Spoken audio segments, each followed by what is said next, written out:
الحكم النهارده ماسك سلاح من اول ما الجون دخل، الانذارات وقبل الجون.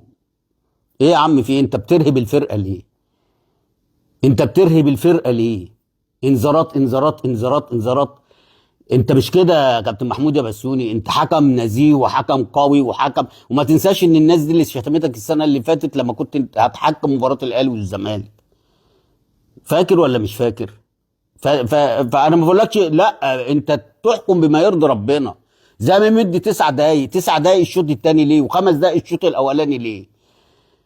انت عارف لو الاهلي اللي كسبان والله العظيم ما بتزيد عن 4 دقايق، والله ما بتزيد عن، يعني يوم ما يضربوا الدم 5 دقايق. انما 9 دقايق الشوط الاولاني، الشوط الثاني، و5 دقايق الشوط الاولاني، يعني طايم بحاله، طايم وقت بدل من الاهلي مش هتعادل. الاهلي وحش، الاهلي وحش.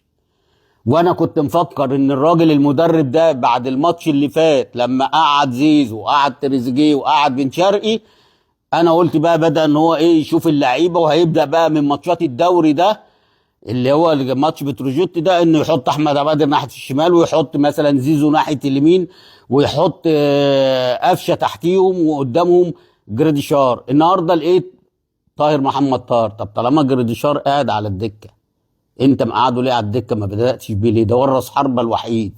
انت كده ظلمت طاهر محمد طاهر. وطاهر النهارده لو عايز تلعبه خليه بقى وينج رايت، وقعد زيزو، قعد تريزيجيه وزيزو وبن شرقي. ايه المشكله؟ وبين رمضان اللي هو هتقول لي عمل الجون فاول وفي شك ان هو اوف سايد. يعني الجون فاول وفي شك ان هو اوف سايد اللي هو جه، بس طول المباراه ما حسيناش بيه. هل ده لعيب محترف؟